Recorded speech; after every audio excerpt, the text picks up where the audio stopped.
Hello students, welcome to study stuff. आज हम बात करेंगे सीबीएसई क्लास 10th में पूछे गए क्वेश्चंस 2019 के। पिछली वीडियो मैंने अपलोड किया था 2020 के। आज मैं बात करूंगा 2019 के कुछ क्वेश्चंस हैं जो क्या नाम है पूछे गए थे। ये 1 मार्क्स के क्वेश्चन हैं सारे के सारे जो पूछे गए थे।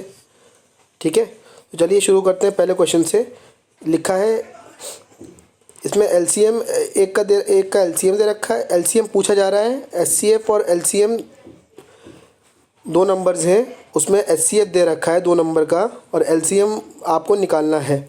2 नंबर है 336 और 54। इन दोनों का एचसीएफ दे रखा है आपको 6।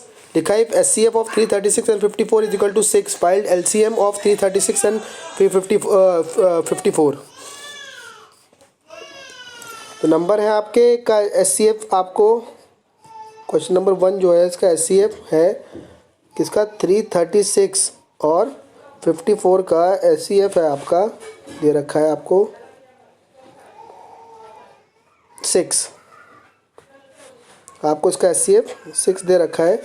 आपको पूछा जा रहा है कि एलसीएम इन दोनों का क्या होगा। आपको याद होगा ऐसे क्वेश्चंस में आप क्या करते थे, आप ऐसे क्वेश्चन में करते थे कि एलसीएम इनटू एचसीएफ, ये 2 नंबर्स का HCM into LCM is equal to product of both the numbers. ठीक है, ऐसे ही करते थे आप, शायद याद हो आपको। तो आप लिखते थे HCF into LCM is equals to product of 2 numbers जो गिवन है आपका। ये 1 मार्क का क्वेश्चन है तो इससे ज़्यादा इसमें पूछा भी नहीं जाएगा। एचसीएफ आपको पता है, एचसीएफ अभी आपने देखा, एचसीएफ आपको पता है 6 है। तो आप लिख देते हैं 6 इंटू एलसीएम को मान लेते हैं आप x is equal to 336 into 54। ठीक है, तो x बराबर आपका क्या हो जाएगा 336 इंटू 54 होल अपॉन 6। ये होता है 6 9 ज़ा 54। 336 को अगर आप 9 से मल्टीप्लाई करते हैं तो 336 इंटू 9 ये होगा 9 6 ज़ा आपका आता है 9 6 ज़ा 54, 9 3 ज़ा 27 और 5 32, 9 3 ज़ा 27 और 3 30। तो एलसीएम हो जाएगा एक्स बराबर आपका एलसीएम है विच इज़ इक्वल्स टू 3024। यही था आंसर, बस इतना ही करना था आपको। क्वेश्चन नंबर 2 में जो पूछा गया है इसमें लिखा है find the nature of the roots. Nature मतलब कि रियल है, इमेजिनरी है, क्या है। 2x² minus 4x plus 3, 2x² minus 4x plus 3। तो क्वेश्चन नंबर 2 है 2x² माइनस 4x प्लस 3 के नेचर ऑफ रूट्स आपको निकालने हैं। सबसे पहले आपको फॉर्मूला याद हो जाना चाहिए। फॉर्मूला क्या था, minus b plus minus under root b² minus 4ac upon 2a। तो ये तो रूट्स निकालने का फॉर्मूला था, बट माइनस आपको नेचर पता करने के लिए सिर्फ आपको डिस्क्रिमिनेंट निकालना है, that is under root b² minus 4ac।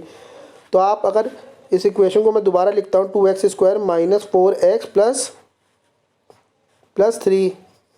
तो इसमें अगर आप इक्वेशन को कंपेयर करिए किस इक्वेशन से, जनरल इक्वेशन से ax² plus bx plus c, इससे अगर आप कंपेयर करते हैं इक्वेशन को तो आपको a मिल जाएगा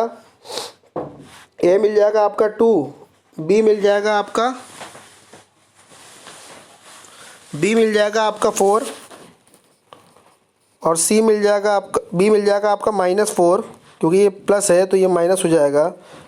b मिल जाएगा आपका -4 और c मिल जाएगा आपका 3।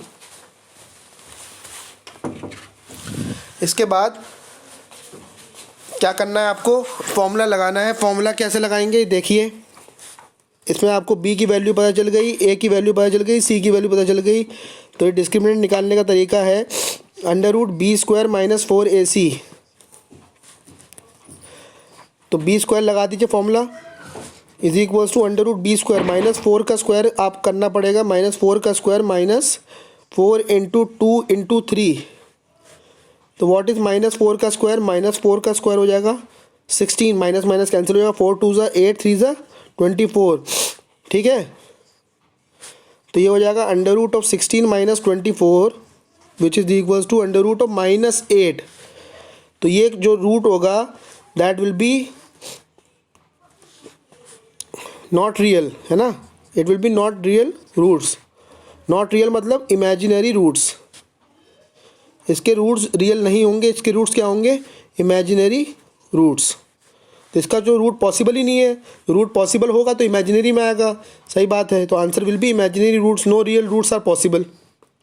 क्वेश्चन नंबर आप थर्ड देखिए, लिखा है find the common difference of the A P 1/a। चलो इसको मैं तो इधर ही, इसको तो मैं यहीं कर दूँ आपके लिए। देखिए इसमें बोला है कि 1/a, तो ये तो आपका हो गया ये वाला हिस्सा, ये हो गया a1, और ये वाला हिस्सा हो गया आपका a2।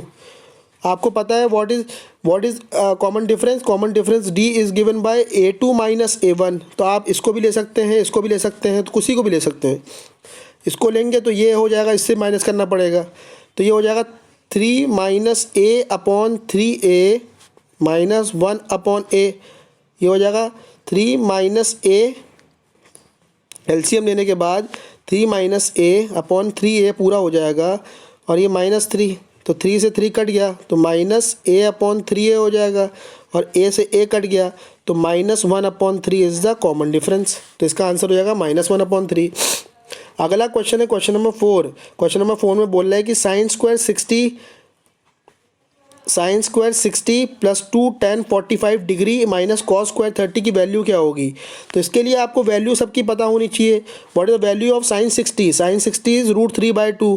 तो √3/2 मैं यहाँ लिख देता हूँ, √3/2 का होल स्क्वायर हो जाएगा, क्योंकि साइन स्क्वायर 60 है, plus 2 tan 45, 2 tan 45, tan 45 is equals to 1, और cos 30 भी होता है √3/2, तो √3/2 का whole square.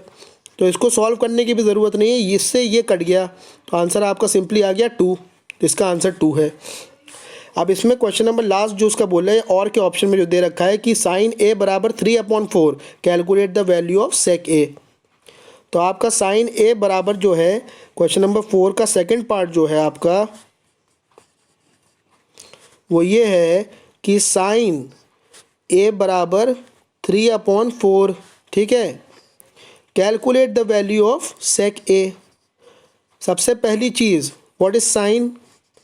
Sign will be equal to perpendicular upon hypotenuse, और कॉस होता है बेस अपॉन हाइपोटेन्यूज। तो सेक क्या हो जाएगा? सेक हो जाएगा hypotenuse upon base. Sec will be equal to hypotenuse upon base. यहाँ पे आपको बेस नहीं पता है, यहाँ पे आपको परपेंडिकुलर पता है, तो लगा दीजिए फॉर्मूला। ये मैंने लिखा, एक ट्रायंगल बनाया राइट एंगल, और साइन ए की बात कर रहा है, तो ये रहा ए, ये रहा बी, ये रहा सी। तो साइन ए आपको दे रखा है 3/4, मतलब बी सी जो कि परपेंडिकुलर है आपका ये वाला हिस्सा, यह आपको परपेंडिकुलर दे रखा है 3, और अपॉन 4 दे रखा है आपका हाइपोटेन्यूज। ए सी बराबर आपका हाइपोटेन्यूज है, तो A C is equals to hypotenuse which is equals to 4। तो ये रहा आपका 4 और ये रहा आपका 3। अब अगली चीज़ कैसे निकालें हम, बेस को कैसे निकालें? तो आपको पता है बाय पाइथागोरस थ्योरम कि perpendicular square plus base square is equals to hypotenuse का स्क्वायर। सही बात है। परपेंडिकुलर स्क्वायर आपको दे रखा है 3 का स्क्वायर, बेस स्क्वायर आपको पता नहीं है, एच स्क्वायर आपको पता है 4 का स्क्वायर।